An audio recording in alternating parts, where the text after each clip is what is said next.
রূপগঞ্জ উপজেলার কায়েতপাড়া ইউনিয়নের চনপাড়া, পূর্বগ্রাম, বড়ালু, নগরপাড়া ও নাওরা এই ৫টি পৃথক স্থানে আপসীন নেত্রী মরহুমা বেগম খালেদা জিয়ার আত্মার মাগফিরাত কামনায় দোয়া ও মিলাদ মাহফিল অনুষ্ঠিত হয়েছে। একই সঙ্গে শীতার্ত অসহায় মানুষের মাঝে শীতবস্ত্র বিতরণ করা হয়।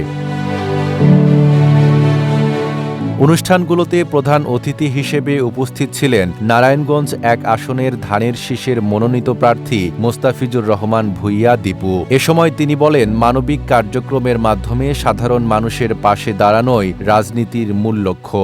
আমি হলাম আপনাদের সন্তান, আপনাদের হাত ধরে ধরে আমি বড় হয়েছি। আমি কিভাবে এমপি কেন, মন্ত্রী কেন, আমি বাংলাদেশ যাই হই না কেন, আমি কিন্তু সবসময় আপনাদের সন্তানই থাকবো। তাই আমি বলি যে আমাকে যেভাবে করে রাখেন, দয়া করে সেটাই করে রাখবেন। সেটাই আমার আনন্দ, সেটাই আমার সবচাইতে বড় অর্জন। শিয়া বাটার ও ভিটামিন ই সমৃদ্ধ লিলি বিউটি সোপ, তারুণ্যময় উজ্জ্বল ত্বকের জন্য। রিমার্ক ওনাকে চেষ্টা করেছে এই দেশ থেকে সরে যাওয়ার জন্য। উনি একটি কথা বলেছে, এই দেশে ওনার জন্ম হয়েছে, এই দেশে ওনার মৃত্যু হবে। এই দেশের জনগণ ওনার পরিবার, এই জনগণকে নিয়েই উনি থাকবে। উনি লাস্ট পর্যন্ত চিকিৎসার জন্য উনি বাইরে যায় নাই। উনি বলেছে এই দেশেই উনি মারা যাবে। তবে আল্লাহ যেন ওনাকে ব্যস্ত নসিব করে, কারণ 18 কোটি লোকের মানুষকে উনি সতয়ের সাথে দেখিয়েছে, উনি গণতন্ত্র দেখিয়েছে। উনি একটি মানুষ যে বাংলাদেশের আমরা বুক ফুলিয়ে চলতে পারি ওনার জন্য। তাই আমরা সকলে মিলে ওনার জন্য দোয়া করি, আল্লাহ যেন ওনাকে ব্যস্ত নসিব করে। ওনার সুযোগ্য সন্তান দেশনায়ক তারেক রহমান সাহেব 17 বছর ওনাকে বাইরে রেখে দিয়েছে। ওনার উপরে অনেক অত্যাচার করেছে।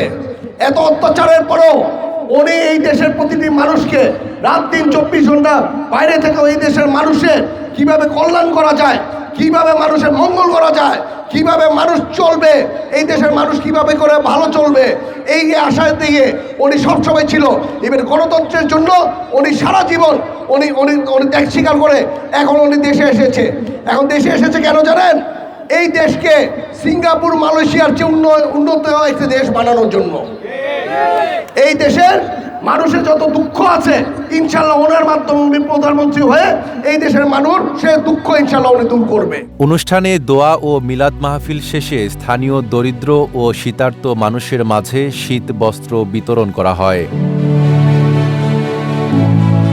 অনুষ্ঠানগুলোতে স্থানীয় বিএনপি ও অঙ্গ সংগঠনের নেতাকর্মী সহ বিভিন্ন শ্রেণী পেশার মানুষ অংশগ্রহণ করেন। নাইম আরাবী, ঢাকা পোস্ট।